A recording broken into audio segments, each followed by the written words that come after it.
السلام علیکم ناظرین، امید ہے آپ سبھی خیریت سے ہوں گے۔ آج ہمارا جو کلاس ہے وہ سبق نمبر 4 مدنی قاعدہ میں سے، جو کہ میں نے پچھلے جو ہمارے کلاسز تھے ان میں میں نے مخرج کمپلیٹ کروایا، اور سبق نمبر 1، 2 اور 3 بھی کمپلیٹ ہو چکے ہیں، جن میں کہ حرکت کسے کہتے ہیں، اور اگر زبر زیر پیش کسی حرف پر آ جاتا ہے تو پھر اس کو کس طریقے سے پڑھا جاتا ہے، یہ چیزیں میں نے بتائی ہیں۔ اور یہ بھی بتایا ہے کہ الف پر جب زبر زیر یا پیش آ جائے یا جزم آ جائے تو پھر کیا وہ الف رہتا ہے یا پھر وہ حمزہ بن جاتا ہے۔ تو یہ چیزیں پچھلے کے جو کلاسز ہیں ان میں کلیئر کی جا چکی ہیں۔ تو آج کا ہمارا جو نیکسٹ کلاس ہے اس میں حروف قریب الصوت، یعنی کہ ایسے حروف جن کی آوازیں قریب قریب ملتی جلتی ہیں، ان کو ڈسکس کروں گی۔ اب یہ حروف قریب الصوت ہیں کیا؟ جیسے کہ ہم نے پڑھا ہے الف، با، تا۔ تو یہ جو تا ہے اس سے ملتا جلتا ایک اور حرف آتا ہے طا۔ اسی طرح سے ہم نے ذال پڑھا، زا پڑھا، زو پڑھا۔ اس طرح سے جتنے بھی حروف ہیں جو ایک دوسرے سے ملتے ہیں، جیسے کہ سین ہے، صاد ہے، تو ان حروف کو حروف قریب الصوت کہتے ہیں، اور یہ حروف 16 ہیں۔ حروف قریب الصوت 16 ہیں، جو کہ میں ابھی آپ کو لکھ کر کے دکھاؤں گی۔ یہ ہیں ہمارے حروف جو کہ ایک دوسرے سے ملتے ہیں، یعنی کہ حروف قریب الصوت۔ اب جیسے کہ میں نے لکھا ہے تا اور اس کے ساتھ میں لکھا ہے طا، تو اب آپ میں سے اکثر جن کو تجوید معلوم نہیں ہے اکثر یہ غلطی کرتے ہیں کہ تا ہو یا طا ہو دونوں کو ایک جیسا پڑھ دیتے ہیں۔ ایک تو ہے ہمارا تا جو کہ آپ کو بالکل آرام سے نارملی پڑھنا ہے، لیکن دوسرا ہے طا، جس میں آواز بھاری کرنی ہے، زبان کی جڑ کو اوپر کی اور اٹھانا ہے تالو کی طرف، جس سے آواز آپ کی بھاری ہو جائے۔ تو ایک ہوتا ہے تا، ایک ہوتا ہے طا، دونوں کا مخرج سیم ہے، یعنی کہ ہماری جو زبان ہے وہ اوپر والے دانتوں میں ہی ٹچ کرے گی، لیکن فرق بس اتنا ہے کہ جب طا کو کہا جائے گا تو آواز بھاری کر لینی ہے۔ اسی وجہ سے فرق کرنا مشکل ہو جاتا ہے، کیونکہ مخرج دونوں کا سیم ہے، لیکن اس میں جو ہے آپ کو تھوڑا آواز بھاری کر کے پڑھنا ہے، آواز بھاری کرنا ہے، اور اس میں نرم رکھنا ہے، بالکل نارمل جس طرح پڑھتے ہیں۔ اس کے بعد ہے زا، ذال اور ذا۔ تو اب یہ جو زا ہے، زا میں آپ کی جو آواز ہے اس میں سیٹی کی طرح تھوڑی آواز نکلنی چاہیے، زا سیٹی کے جیسی آواز نکلنی چاہیے۔ اور رہا ذال، تو ذال میں آپ کو بالکل نرمی کے ساتھ پڑھنا ہے۔ ذال اور ذا کا مخرج ایک ہے، اور یہ زا جو ہے اس کا مخرج تو سین اور صاد کے ساتھ آتا ہے، مخرج میں آپ نے یہ چیزیں پڑھ لی ہیں، لیکن بولنے میں یہ ایک جیسے ہیں، اس وجہ سے ان کو ایک ساتھ لکھا گیا۔ اور کیونکہ آج کا جو ہمارا سبق ہے وہ حروف قریب الصوت کو ہی لے کر کے ہے، یعنی ایسے حروف جن کی آوازیں آپس میں ملتی جلتی ہیں، مخرج ایک ہو یا الگ ہو بات اس سے نہیں ہے، بلکہ جو مین ایشو ہے وہ یہ ہے کہ آواز جتنے بھی حروف ہیں ان کی آپس میں میل کھاتی ہے، جس وجہ سے ان کو قریب الصوت کہا گیا۔ یہ جو زا ہے اس میں آواز سیٹی کی جیسی نکلے گی، یہ جو ذال ہے اس میں آواز آپ کی نرم ہو جائے گی، آپ کی جو زبان ہے وہ اوپر کے دانتوں میں ٹچ کرے گی، اور اسی طرح سے ذال کا بھی مخرج، زا اور ذال کا مخرج ایک ہی ہے، آپ نے اس کو پڑھ لیا ہے۔ تو ان دونوں کو آپ کو نرمی سے پڑھنا ہے، اور زا کو تھوڑا پڑھیں گے زا کر کے، زا یعنی کہ سیٹی کی آواز آپ کی نکلے۔ اس کے بعد ہے سا، سین اور صاد۔ تو اب ان کو بھی نارملی کوئی پڑھے گا تو سا ہی کی آواز آئے گی، ان کو کوئی پڑھے گا تو زا کی آواز آئے گی، ان کو کوئی پڑھے گا تو تا کی آواز آئے گی۔ جیسے کہ ہندی میں جو ہمارے ورڈز آتے ہیں اس کو نارمل ہندی کا تا جس طرح پڑھتے ہیں اس طرح سے پڑھ دیں گے، جو لوگ نہیں جانتے اس کو جا کی طرح پڑھ دیں گے، ہندی کا جو جا ہوتا ہے اور اس کو ہندی کا جو سا ہوتا ہے اس کی طرح پڑھ دیں گے. لیکن اردو میں ان چیزوں میں بہت فرق ہے، کیونکہ ہندی جو ہماری ہے اس میں ان کے لیے الگ سے ورڈز نہیں آئے. یہ جو تا ہے اس کے نیچے ایک نقطہ لگا دیں گے تو یہ تا کی آواز دینے لگے گا.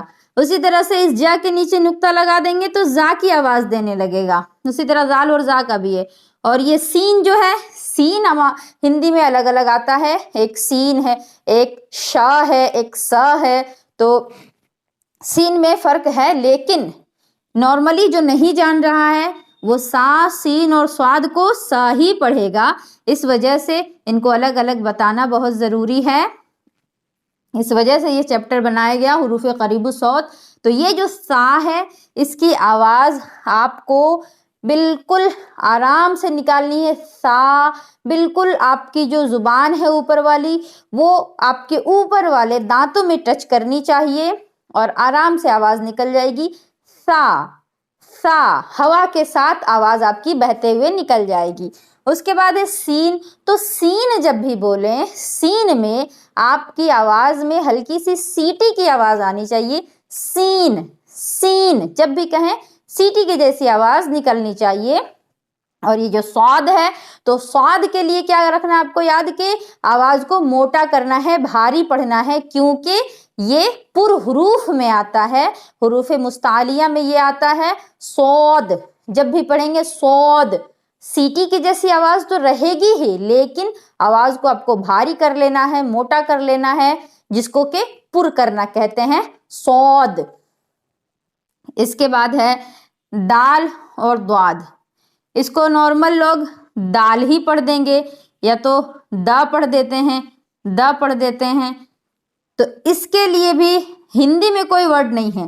یہ جو دا ہے اس کے لیے تو یہ دال ہے، لیکن دواد کا جو لفظ ہے اس کا کوئی دوسرا بدل نہ ہی آپ کو ہندی میں ملے گا نہ ہی انگلش میں ملے گا.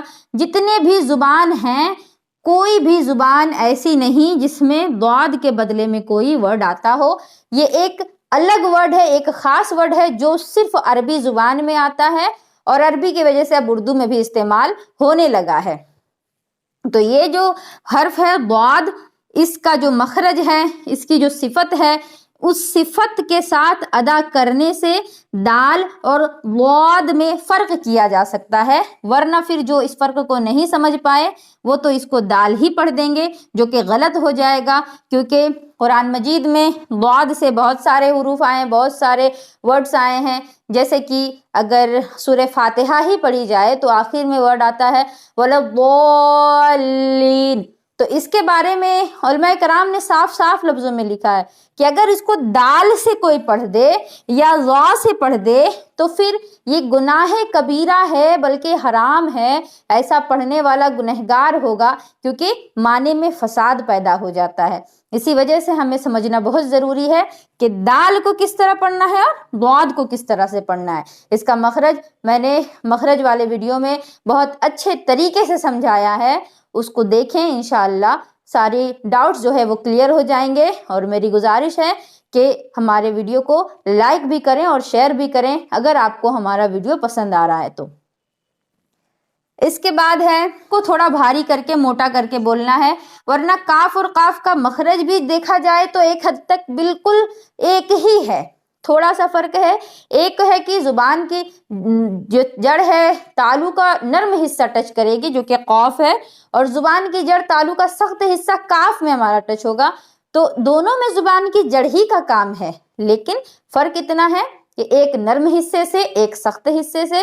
تو اس کا خیال رکھتے ہوئے کاف اور قاف کو پڑھنا ہے تاکہ مخرج صحیح سے ادا ہو سکے اور دونوں میں فرق ممکن ہو. تو یہ ہے کاف اور قاف میں فرق. اور جو اس فرق کو نہیں سمجھ پائے گا وہ تو ک سے کبوتر ہی پڑھے گا، اس کو بھی اور اس کو بھی. تو فرق کرنا ہے، کاف کو زبان کی جڑ تالو کا سخت حصہ اور قاف کو زبان کی جڑ تالو کا نرم حصہ. تو پھر یہ کاف اور قاف صحیح سے ادا ہو پائیں گے. ورنہ آواز ملتی جلتی ہے جس کی وجہ سے لوگ غلطی کر جاتے ہیں. اور ہندی میں بھی قا کے لیے کوئی لفظ نہیں ہے، بس اس کا کے نیچے چھوٹا سا نقطہ لگا دیتے ہیں تو قا کا یہ کام پورا کر دیتا ہے. اس کے بعد ہے ہا اور ہا. ہا اور ہا میں کیا فرق ہے کہ ان کو بھی جو لوگ مخرج نہیں جان رہے ہیں وہ نارمل ہندی کا ہا ہی پڑھ دیتے ہیں، ہا سے ہاتھی، چاہے اب یہ ہا ہو چاہے یہ ہا ہو، دونوں کو ہا ہی پڑھ دیتے ہیں. تو اس میں بھی فرق بہت ضروری ہے. ان دونوں کا مخرج جو ہے اس میں بھی فرق ہے، کیونکہ یہ جو چھوٹی ہا ہے، دو چشمی ہا ہے، اس کا مخرج ہے حلق کے نیچے کا حصہ. حلق کا جو نیچے والا حصہ ہے اس حصے سے ہمارا یہ چھوٹا ہا ادا ہوتا ہے، اور حلق کا جو بیچ والا حصہ ہے اس سے یہ ہا ادا ہوتا ہے. بولنے میں دونوں لگ بھگ سملر ہیں، ہا ہی ہیں، لیکن اس کو دھیرے سے بولنا ہے ہا، تاکہ حلق کا نیچے والا حصہ یوز میں آئے، اور اس کو جب بولیں گے تو آواز بھاری کرنی ہے، ہا بولنا ہے، ہا بولنا ہے، تاکہ آواز آپ کے حلق کے بیچ والے حصے سے آئے. اس کے بعد ہے حمزہ اور عین. تو حمزہ اور عین، جب حمزہ اور عین بول رہے ہیں اس میں تو دونوں میں کوئی بھی سملرٹی نہیں دکھ رہی ہے، لیکن اگر اس پہ زبر لگا دیا، اس پہ بھی زبر لگا دیا تو اس کو بھی آ پڑھیں گے، اس کو بھی آ پڑھیں گے. یہ جو ہمارا ہندی میں آ ہوتا ہے، آ سے عام، نارمل یہی پڑھنے میں آئے گا کہ یہ بھی آ ہے، یہ بھی آ ہے. لیکن یہ جو حمزہ ہے نا، حمزہ اب چاہے وہ الف کی شکل میں لکھا گیا ہو، حمزہ کو اگر الف کے اوپر زبر، زیر، پیش، جزم کچھ بھی لگا کر کے لکھا گیا ہو، چاہے یہ والا حمزہ جو ہے اصل حمزہ یہ ہو، کوئی بھی ہو دونوں میں سے، اس میں آپ کو جھٹکا دینا ہے، جھٹکے کے ساتھ پڑھنا ہے. اور یہ جو آپ کا عین ہے اس میں آپ زبر، زیر، پیش کچھ بھی لگائیں، اس میں جھٹکا نہیں دینا، اس کو پڑھنا ہے حلق کے بیچ والے حصے سے، عین عین. لیکن یہ حمزہ ہو، یہ حمزہ ہو، اس کو پڑھیں گے ا ای او، اسی طرح سے ا ای او، اس طرح سے جھٹکے کے ساتھ. باقی الف سے یا تک جتنے حروف ہیں کسی بھی حرف میں جھٹکا نہیں ہوتا، صرف ایک حمزہ ہے، چاہے وہ الف کی شکل میں ہو چاہے وہ حمزے کی شکل میں ہو، بس یہی حرف ہیں جس میں آپ کو جھٹکا دینا ضروری ہے. اس کے علاوہ کسی میں جھٹکا نہیں. میں چاہوں گی کہ آپ سبھی اس کا اسکرین شاٹ لے لیں تاکہ بعد میں دقت نہ ہو، بعد میں سمجھنے میں آسانی ہو.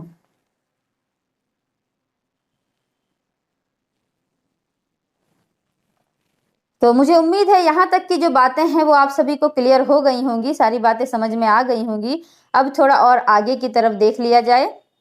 یہ جو حروف قریب الصوت تھے، امید ہے ان میں فرق آپ لوگوں کو سمجھ میں آ گیا ہوگا. تو اب ان کو پڑھیں گے کس طرح، میں پڑھ کر بتا دیتی ہوں. جیسے کہ آپ پڑھیں، تا ہے، تا زبر تا، تا زیر تی، تا پیش تو، تا تی تو. طا زبر طا، طا زیر طی، طا پیش تو، طا طی تو. فرق ہے بس کہ ایک کو آپ کو نرم پڑھنا ہے، ایک کو آپ کو بھاری کر کے پڑھنا ہے. تو میں امید کرتی ہوں کہ آپ سبھی کو حروف قریب الصوت کو پڑھنا کس طریقے سے ہے، ابھی تک جو کچھ میں نے بتایا وہ معلوم ہو چکا ہوگا اور اچھے سے سمجھ میں آ گیا ہوگا. اب میں آپ لوگوں کو پڑھ کر کے بتاتی ہوں کہ ان حروف کو پڑھیں گے تو ان کی آوازیں کس طرح سے ملتی ہیں اور کس طرح سے ان کو الگ کرنا ہے. آپ سبھی میرے ساتھ دہراتے جائیں، جس طریقے سے میں پڑھ رہی ہوں آپ سبھی بھی پڑھتے جائیں ساتھ ساتھ میں. جیسے کہ ہے ہمارا تا، تا زبر تا، تا زیر تی، تا پیش تو، تا تی تو. بالکل آرام سے پڑھا گیا. لیکن اب اس تا کی طرح آتا ہے تا، اس کو پڑھنا ہے تا زبر تا، تا زیر تی، تا پیش تو، تا تی تو. دونوں میں فرق ہے، ایک ہے تا تی تو اور دوسرا ہے تا تی تو. اس طریقے سے فرق کرنا ہے، ورنہ پھر دونوں کو جب تا پڑھا جائے گا تو پھر قرآن شریف کے معنی میں فساد پیدا ہوگا جو کہ حرام ہے. آگے ہے زا، زا زبر زا، زا زیر زی، زا پیش زو، زا زی زو. زال زبر زا، زال زیر زی، زال پیش زو، زا ذی ذو. فرق بہت مائنر سا ہے. اس میں آواز سیٹی کی طرح آئے گی زا زی زو, اور اس میں آواز آپ کی نرم ہو جائے گی زا زی زو. اسی طرح سے یہ جو وا ہے یہ دونوں ایک جیسے پڑھے جاتے ہیں کیونکہ ان دونوں کا مخرج ایک ہے, لیکن اس کو تھوڑا آپ کو بھاری کر کے پڑھنا ہے کیونکہ یہ پر حروف کے اندر آتا ہے. تو یہ جو وا ہے اس کو پڑھیں گے وا زبر وا, وا زیر زی, وا پیش زو, وا زی زو. اب میں ان تینوں کو پڑھ کر سنا دیتی ہوں. زا زی زو, زا زی زو, وا زی زو. اگر غور سے آپ نے سنا ہوگا تو ان تینوں میں فرق ہے اور آپ کو فرق بھی سمجھ میں آئے گا اگر غور سے سن کر کے جس طریقے سے میں نے پڑھا ہے اس طریقے سے پڑھیں گے تو. اس کے بعد ہے سا, سین اور صاد. ان تینوں کو بھی ایک جیسا پڑھا جاتا ہے. اگر معلوم نہیں ہو اور اگر معلوم ہو جائے کہ پڑھنے کا کیا طریقہ ہے تو پھر صحیح پڑھیں گے. سا زبر سا, سا زیر سی, سا پیش سو, سا سی سو. اب اس کے بعد ہے سین. تو سین جب میں بولوں گی تو آپ سبھی غور کیجئے کہ آواز سیٹی کی طرح نکلے گی. سین زبر سا, سین زیر سی, سین پیش سو, سا سی سو. یہ سا تھا, اس کو میں نے بالکل ہلکے سے بالکل نرمی کے ساتھ پڑھا سا سی سو, اور اس کو سا سی سو. سیٹی کی طرح آواز آ رہی ہے سین میں. اسی طرح سے صاد میں بھی سیٹی کی بھی آواز آئے گی اور ساتھ ہی ساتھ آواز کو بھاری بھی کرنا ہے. سو سی سو, سو سی سو. اب میں پڑھ کر تینوں کو بتا دیتی ہوں. یہ سا جو ہے اس کو پڑھتے وقت آپ کو آپ کی زبان کو اوپر والے دانتوں کے پر ٹچ کرنا ہے. سا سی سو, سا سی سو, سو سی سو. اگر غور سے سنا ہے آپ لوگوں نے تو میں امید کرتی ہوں کہ ان تینوں میں آپ لوگوں کو کبھی کوئی دقت پیش نہیں آئے گی. اور اگر آپ لوگوں کو یہ جو کچھ بھی میں نے ابھی تک پڑھایا ہے ان میں کہیں پر بھی کوئی ڈاؤٹ ہو, کوئی چیز کلیئر نہیں ہو پا رہی ہو تو پھر کمنٹ کریں. میں انشاءاللہ آپ سبھی کے سوالوں کا جواب دوں گی اور جو چیزیں بھی سمجھ میں نہیں آئی ہیں میں آپ کو کمنٹ کے ذریعے سے بتاؤں گی اور سمجھانے کی کوشش کروں گی. اور انشاءاللہ میں آگے کے جو کلاسز ہوں گے ان میں اور زیادہ امپروومنٹ کرنے کی کوشش کروں گی تاکہ آپ سبھی کے لیے اور زیادہ آسانی ہو سکے. اور میری گزارش ہوگی آپ سبھی سے کہ ویڈیو کو لائک بھی کریں اور ساتھ ہی ساتھ دوسروں تک شیئر بھی کریں. اب آتا ہے دال اور ضاد, کیونکہ اکثر لوگ دال اور ضاد میں بھی دھوکہ کھا جاتے ہیں. دال سے جس چیز کو بولنا رہتا ہے اس میں ضاد کا استعمال ہو جاتا ہے یا پھر دونوں کو دال سے ہی بول دیا جاتا ہے. تو یہ ہے دال. دال زبر دا, دال زیر دی, دال پیش دو, دا دی دو. بالکل آرام سے دا دی دو. لیکن اب یہ ضاد جو ہے, ضاد کا مخرج تو میں نے آپ سبھی کو پڑھایا ہے کہ زبان کی کروٹ اوپر کے داڑھوں میں ٹچ کرے گی, اور یہ دال کا جو تھا مخرج اس میں تھا کہ آپ کی زبان جو ہے آپ کے دانتوں کی جڑ میں ٹچ کرے گی, دا دی دو. لیکن یہ جو ضاد کا مخرج ہے اس میں زبان اور دانتوں کی داڑھوں کا کام ہے. یہاں دانت کے جو سامنے والے حصے ہیں ان کا کوئی کام نہیں, بلکہ آپ کی زبان کی جو کروٹ ہے بالکل اس کے اوپر آپ کی جو داڑھ ہے وہاں ٹچ کرنے سے یہ ضاد کا مخرج ادا ہوگا. ضاد زبر ضا, ضاد زیر ضی, ضاد پیش ضو, ضا ضی ضو. اب اگر آپ نے غور سے سنا ہوگا تو فرق سمجھ میں آئے گا. دا دی دو, ضا ضی ضو, دا دی دو, ضا ضی ضو. اس کے بعد اگلا ہے ہمارا کاف اور قاف. ان میں بھی لوگ غلطیاں کرتے ہیں, کاف اور قاف میں فرق نہیں کر پاتے. تو ان کا بھی مخرج تو آپ نے پڑھا ہے کہ بالکل ایک ہی ہوتا ہے، بس فرق اتنا ہے کہ زبان کا سخت حصہ اور یہ زبان کا نرم حصہ، یعنی کہ تالو جو ہے، زبان جو ہے ہماری تالو کے سخت حصے میں کاف میں، اور تالو کا نرم حصہ قاف میں، فرق ہے بس اتنا سا ہی۔ تو کاف زبر کا، کاف زیر کی، کاف پیش کو، کا کی کو، قاف زبر قو، قوف زیر قی، قوف پیش قو، قو قی قو۔ اب آپ غور سے سنیں، کا کی کو، قو قی قو، غور سے سنیں گے تو فرق بالکل واضح ہے، کوئی ڈاؤٹ کی بات ہی نہیں ہے اگر غور سے سن رہے ہیں تو۔ اس کے بعد ہا ہے اور ہا ہے، ان دونوں کا مخرج قریب قریب ہوتا ہے، یعنی کہ حلق کے نیچے والے حصے سے ہا ہے اور حلق کے بیچ والے حصے سے ہا ہے۔ ان میں بھی لوگ غلطیاں کرتے ہیں ہا اور ہا میں، تو ان کا بھی میں مخرج سمجھا دینا چاہوں گی۔ ہا زبر ہا، ہا زیر ہی، ہا پیش ہو، ہا ہی ہو، بالکل آرام سے، بالکل نارمل، ہنستے ہنستے جس طرح سے ہا ہا ہا کر کے بچے ہنستے ہیں، تو ہا ہی ہو گیا۔ لیکن اب یہ جو ہا ہے، اس میں آپ کو حلق کا بیچ والا حصہ جو ہے اس پہ زور دینے کی ضرورت ہے۔ ہا زبر ہا، ہا زیر ہی، ہا پیش ہو، ہا ہی ہو۔ اب غور سے سنیں دونوں کو، ہا ہی ہو، ہا ہی ہو، غور سے اگر سنیں گے تو فرق بالکل واضح ہے، کہنے کی ضرورت نہیں۔ اس کے بعد آخر میں ہے حمزہ اور عین۔ حمزہ اور عین میں سملرٹی کس طریقے سے ہے؟ یہ لکھنے میں بھی ایک طریقے کے ہوتے ہیں دیکھنے میں، لیکن پڑھنے میں ان کو جب زبر زیر پیش لگا دیا جائے اس وقت یہ پڑھنے میں ایک جیسے ہیں، ورنہ پھر اس کو تو حمزہ کہتے ہیں اور اس کو عین کہتے ہیں۔ ان دونوں کا، حمزہ اور عین کا، دور دور تک کوئی تعلق نہیں تھا، لیکن جب زبر زیر پیش لگ گیا تو دونوں پڑھنے میں ایک جیسے ہو گئے۔ حمزہ زبر ا، حمزہ زیر ای، حمزہ پیش او، ا ای او۔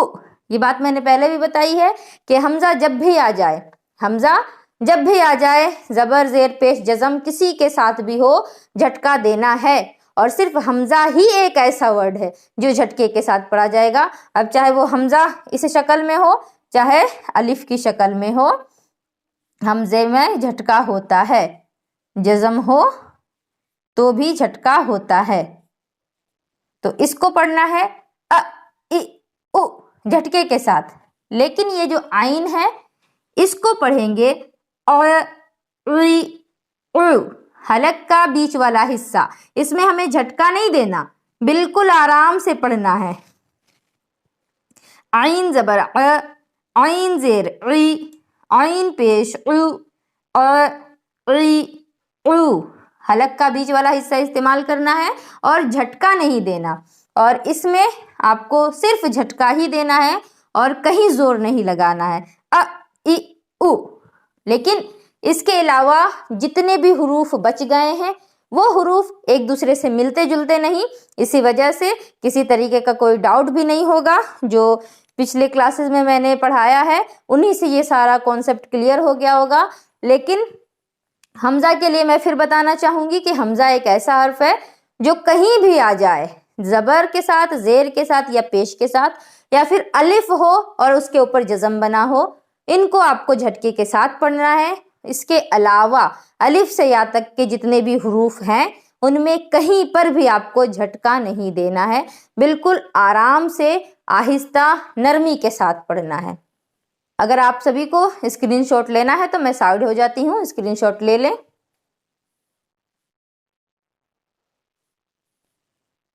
اور میری آپ سبھی سے گزارش ہے کہ ویڈیو کو لائک ضرور کریں، ساتھ ہی ساتھ دوسروں تک شیئر بھی کریں تاکہ دوسرے بھی ان چیزوں سے فائدہ حاصل کر سکیں اور اپنے قرآن کو وہ اچھے سے اچھا کر سکیں، قرآن مجید کی تعلیم حاصل کر سکیں اور اچھے طریقے سے قرآن پڑھ سکیں، کیونکہ اب یہ آپ پر ضروری ہے۔ آپ نے جب یہ بات جان لی تو اب آپ پر ضروری ہے کہ دوسروں کو بھی اس بات سے باخبر کریں، ان کو بھی یہ باتیں بتائیں تاکہ وہ بھی تعلیم حاصل کر سکیں اور قرآن درست کر سکیں۔ اور انشاءاللہ العزیز اس طرح سے آگے بھی میں آپ لوگوں کے لیے کلاسز کرواتی رہوں گی، اور میری گزارش ہے کہ کہیں پر بھی کسی طرح کا کوئی ڈاؤٹ ہو تو آپ کمنٹ کر کے پوچھیں تاکہ آپ کے ڈاؤٹ کو کلیئر کیا جائے، اور اگر کوئی کچھ زیادہ بڑا ڈاؤٹ ہوگا تو پھر انشاءاللہ اس پر ویڈیو بنائی جائے گی، اس میں آپ کو باضابطہ طور پر ایک کلاس کرواؤں گی اور اچھے طریقے سے ساری باتیں کلیئر کروں گی انشاءاللہ۔ السلام علیکم ورحمۃ اللہ۔